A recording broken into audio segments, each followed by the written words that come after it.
Hi, I am Juliet Abdel, President and CEO of the Cedar Rapids Metro Economic Alliance. Welcome to our All Politics is Local podcast. Our guest today is the Mayor of Fairfax, Mayor Joanne Beer. Uncomplicate your life with South Slope. Thank you to our sponsors.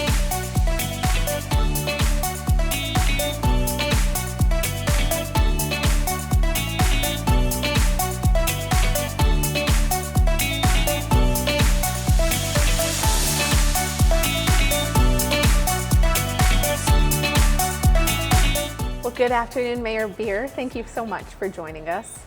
Well, thank you, Juliet, for inviting me. Well, I'm looking forward to our conversation. I am too. You know, Fairfax comes up quite often in conversation, and there's a reason for that. And I think our time together can give us a nice idea of the things that are happening in your community, and maybe a little bit more of what's on the horizon, what's in your mind and vision for Fairfax. But before we jump into all of those things, I want to take a moment to really understand you and your motivation for being mayor and your commitment to the community that you're in. So can you walk us through that journey? Certainly. Well, I was first introduced to Fairfax about 1994. I was looking for a community to raise my young sons in, and it really appealed to me for a variety of reasons. It had that small town character, yet close to all the amenities of a larger community of Cedar Rapids and Iowa City. Mm-hmm. And so that's where we landed. And shortly after we moved there, I thought, you know, I want to be active in this community. I want to do something. And so I decided to run for city council. And back then, people didn't run for city council. Right.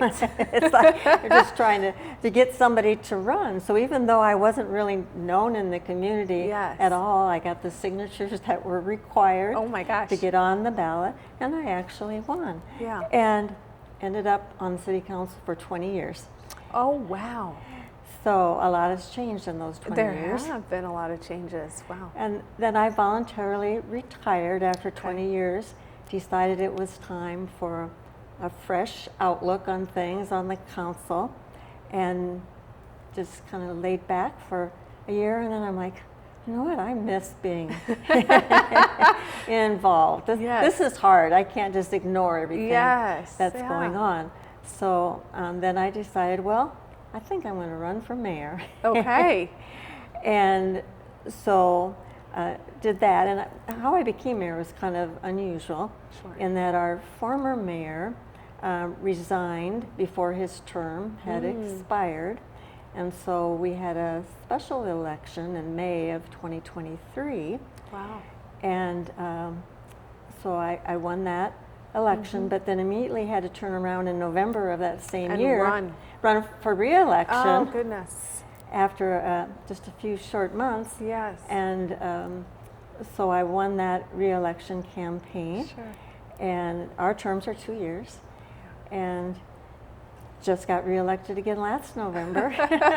Well, you're doing something right. Well, I hope so. Yes. Well, congratulations on your reelection. And it would be difficult, I'd imagine, for someone who says, let me get active, and immediately jumps to city council to then stay on the sidelines for a year. I mean, the fact that you immediately wanted to jump full into community and shaping the community in that way, I don't think very many people think to do that, right? They think about how can I go about something, and when it's unknown, it's very hard for them to plug in. Did you have some indication before that you would be interested in council? Was it just the opportunity that was there, and you saw yourself as someone that has the experience from not only having a family, having chosen that community, and I guess what were the tools that you felt empowered to do that?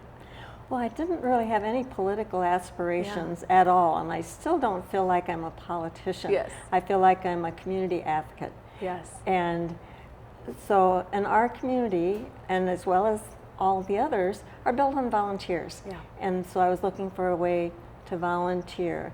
And I felt maybe my openness and ability to communicate was something that I could bring.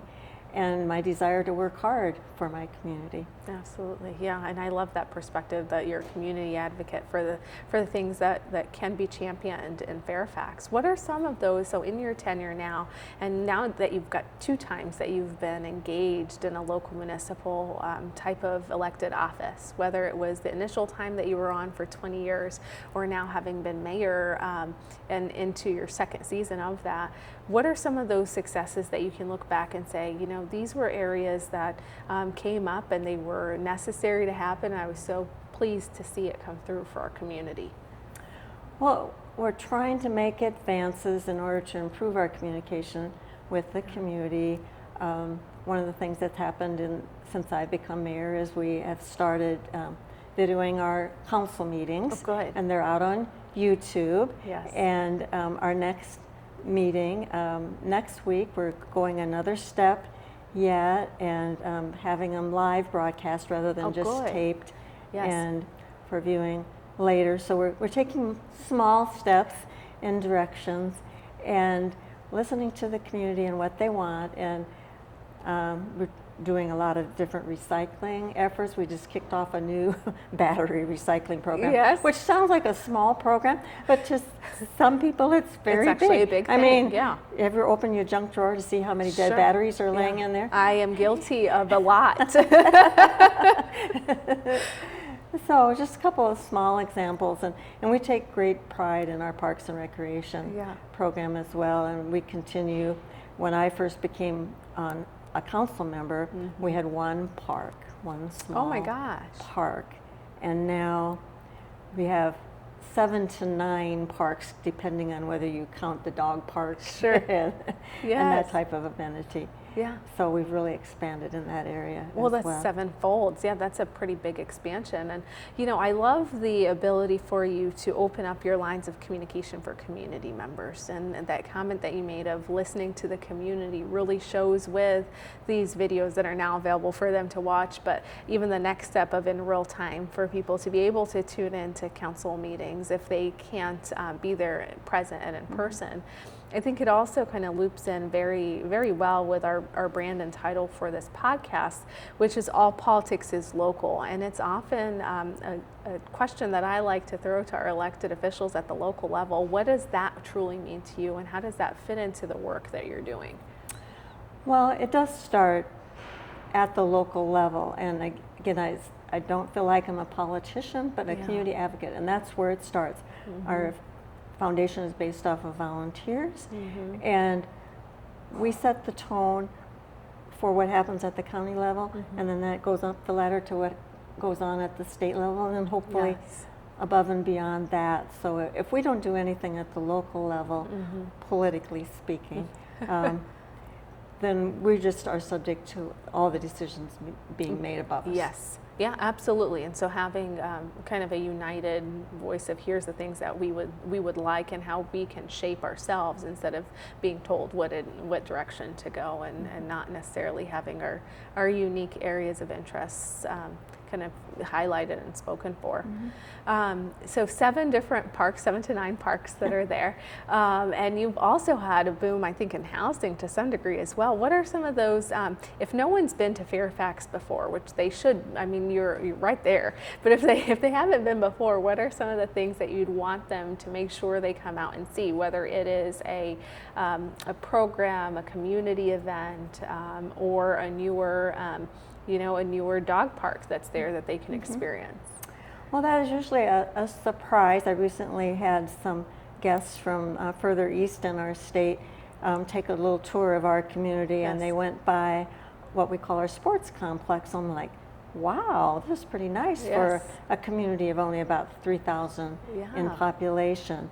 And so we have a lot of hidden treasures, and the dog park is one as well. That's a whole little community in itself. The dogs have their community, and their owners have their community as the social engagement. So that's very visible to everybody what the Parks and Recreation programs provide. And then more of the hidden things are, look at the calendar at the special events that we hold. We just just had a week and a half ago our annual town celebration. Okay. As the whole nation is celebrating 250 years, Yes. Fairfax celebrated 90 years. Oh my gosh, well congratulations on 90 years. Yes, and we're still going strong. Yes. We're transitioning from that small community that was, when I first moved there, was population about 750. Oh my gosh. Now to our 3,000. Yeah. And we do offer some nice neighborhood housing. Mm-hmm. And although housing continues to be one of our challenges as to maintaining diverse housing, and I think that everybody's facing that challenge. We all are, and it's it's the options for anyone in their different seasons of life. Whether you are someone who's starting a family, or a young professional, or someone who's trying to downsize and leave a single family home, just the ability for you to find options for yourself, I think is a challenge that's felt. It's felt in Iowa. It's felt all over, and we can attribute it to various things, but it's definitely been recognized, and I think. We all have enough of okay, this is an issue, and are trying to find the solutions for it. And we take great pride also in trying to offer things for all age groups. When you mentioned Yes.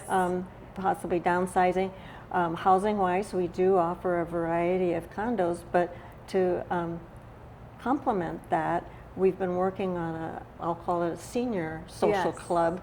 Yes. They just met yesterday. They get together did once they? a month to play cards, and they also do chair yoga on different days in our community room that's located within our city hall. And right now, as we speak, we're adding 4 pickleball courts and a tennis court. Oh, wow. That is great. Yeah. I always, when pickleball, it is having its moment, right now, and I always like to tell folks, pickleball started as part of the Senior Olympics. I mean, this started, a good 10, 12 years ago, whenever it was really popular for our more senior players, and then now it's been so embraced by everyone. It's one of those ways that you can connect so many different age groups. But to your point, I like the component of let's have them continue to meet together and do things, because they're still active residents and also have thoughts and ideas, and can see things through a different perspective than someone who might be new or still starting out in life in their own professions. Yeah, Exactly. and that's great. So we like to feel that we have something to offer for all age groups, Yes. and we're trying to keep that all in balance. At the same time, keep our property tax levy where it's been for many, many years. Yes. So without changing. So Yeah. we're very proud of that. That as is well. something to be proud of, because I can't think of anything that hasn't risen in costs, and so to be able to continue to provide a level of service that meets the needs and exceeds it without having to increase the burden on folks is always very much appreciated.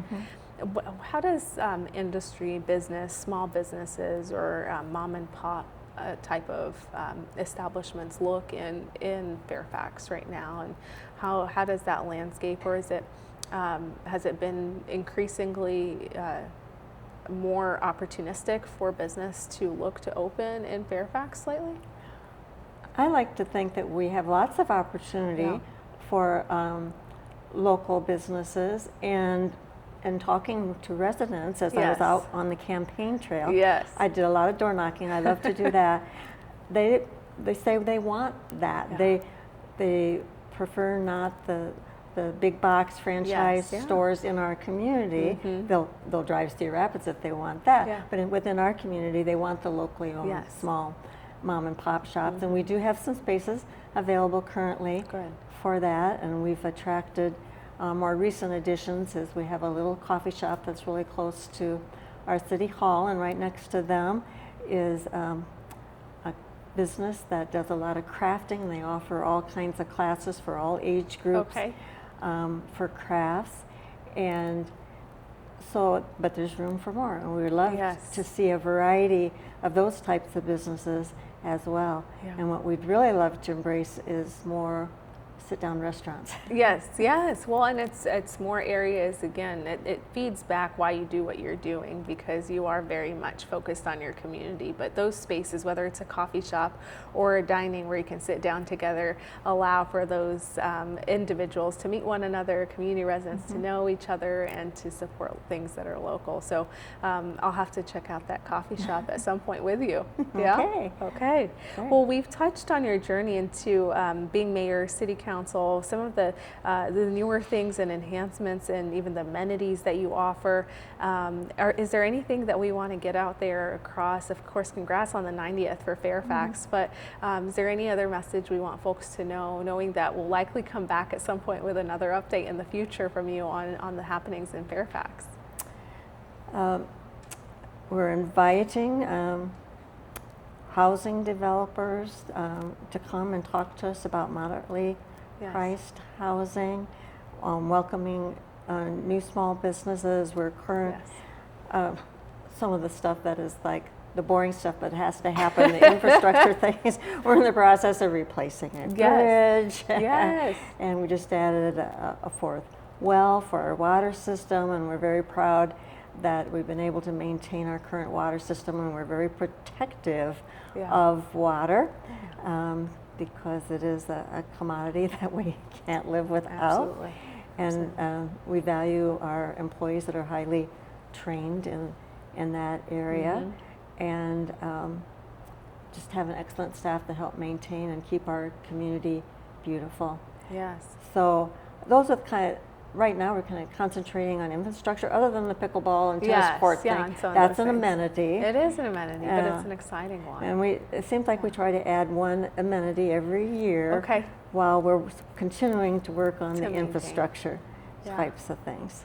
Well, I tell you, they're not shiny, right? To your point, when you say I'm putting in a new bridge or I'm repairing a road or a sidewalk, it's less appealing than my pickleball, but it's so important, right? Because you can't go to those places and access the different parts of your community without that infrastructure in place. And I can geek out and appreciate all of those things whenever you and I would like to kind of continue to hear more about it, because they're important, and you don't realize it until you can't get somewhere or you're stuck somewhere because something isn't repaired or maintained or accessible. And so doing those and simultaneously adding value to your residents, I think, is something to be super proud of. It's been great having you on here with me. Thank you so much for spending some of your day. Well, thank you for inviting me. Yes, and your service to the community. We'll be back with you at some point in the future, and hope you continue to do amazing things, as I'm sure you will. Thank you very much.